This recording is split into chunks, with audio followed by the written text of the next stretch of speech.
Hello বন্ধুরা, তোমরা সবাই কেমন আছো? তো আজকে বাড়িতে থাকতে থাকতে বোর হয়ে যাচ্ছিলাম, তো চলে গেলাম আজকে বিকালবেলায় শিব মন্দিরে। আমাদের গ্রামের ছোট্ট শিব মন্দির। এই মন্দিরটা নতুন হচ্ছে, দিদিভাই বলছে এসো দেখো কত সুন্দর কাজ হচ্ছে। তো আমিও গেলাম, ভিতরে গিয়ে দেখি হ্যাঁ সত্যি খুব সুন্দর কাজ করেছে। কাজ হচ্ছে, এখনো কমপ্লিট হয়নি, মন্দিরটা হচ্ছে, তাই আমি তোমাদের ঘুরে ঘুরে দেখাচ্ছি। মন্দিরটা ঘুরে ঘুরে দেখালাম তোমাদের, তো দেখো কি সুন্দর লাগছে ভিউটা, চারিপাশের মাঝখানে মন্দিরটা, চারিপাশে জল। জমি চাষ শুরু হয়ে যাবে কদিন পরেই, ধান হবে এই জমিতে। তো তার জন্য চাষাবাদ চলছে, তো তার মধ্যে আমরা দু একটা সেলফিও তুলে নিলাম।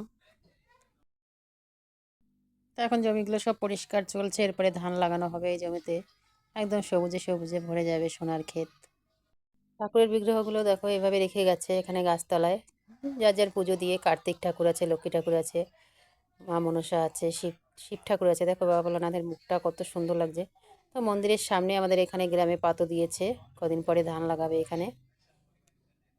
তো আমি আর দিদিভাই একটু সামনের দিকে গিয়ে দেখি, এটা গোবর সার বাড়িতে তৈরি করা, এটা জমিতে দেওয়ার জন্য রেখেছে। তো সূর্যি মামাও একা একলা বোর হচ্ছিল, তো আমাদের দেখে একটা চওড়া হাসি দিল। তারপর আমরা হাঁটতে হাঁটতে একটু সামনে চলে এলাম। সূর্যি মামাও আমাদের আগে আগে চলতে লাগলো। তো একটু সামনে এগোতে দেখি দুটো নৌকা রয়েছে এখানে। তো দিদিভাইকে বললাম চলো না দিদিভাই, একটু নৌকা ঘুরে আসি। তো দিদিভাইও রাজি হয়ে গেল, তা আমাকে নিয়ে চলে গেল নৌকা ঘুরতে। দেখো কতটা সুন্দর লাগছে, এবছরের আমি প্রথম এবার নৌকায় গেলাম। এবছরে এত জল হয়েছে কিন্তু একদিনও নৌকায় যাওয়া হয়নি। আমি যেহেতু নৌকা চালাতে পারি না, এর জন্যই যাওয়া হয়নি। তো দিদিভাই বললো জলের ভিতরে দেখো মাছগুলো দৌড়ে দৌড়ে বেড়াচ্ছে, একটু ছবি টবি তুলে নাও।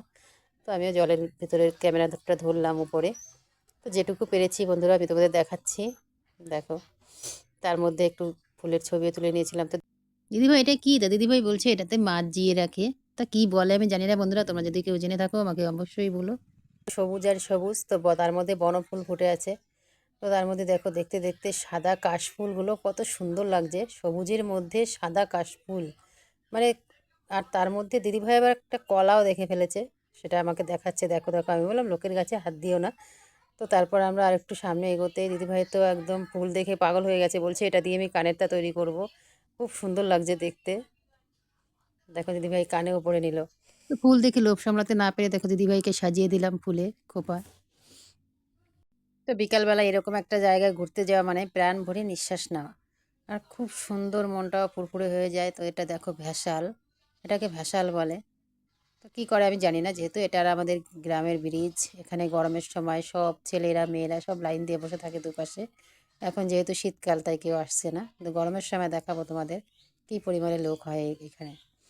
তো দিদিভাই বলছে আবার নৌকায় উঠবে, তো আমি বললাম না না দিদিভাই আর যাবো না। কাশবনকে পিছনে রেখে একটা সেলফি তুলে নিলাম, তারপর আমরা ফিরে আসছিলাম বাড়ির দিকে। তো বাড়ি আসার সময় দিদিভাইয়ের চোখে পড়লো কুল গাছটা। তো কুল গাছে প্রচণ্ড পরিমাণে কুল ধরেছে। তো দিদিভাই তো একদম খুশিতে আত্মহারা হয়ে গেছে, বলছে আমি আজকে কুল খাবোই খাবো। তা আমি বল দিদিভাই কুল এখনো পাকেনি, তুমি খেতে পারবে না? তো দিদিভাই বলছে না না আমি খেতে পারবো, দেখো উপরে দুটো কুল বড় বড় হয়ে গেছে। তো সত্যিই দেখি উপরে দুটো কুল বড় বড় হয়ে গেছে। তো দিদিভাই কষ্ট হলেও পেরে নিল দুটো তিনটে কাটা কোচা খেয়ে। দিদিভাই আনন্দে আত্মহারা হয়ে নাচতে নাচতে বাড়ির দিকে ফিরছে। তো টাটা বন্ধুরা, আজকের ভিডিওটা এই পর্যন্তই। ভালো থেকো বন্ধুরা, রাধে রাধে।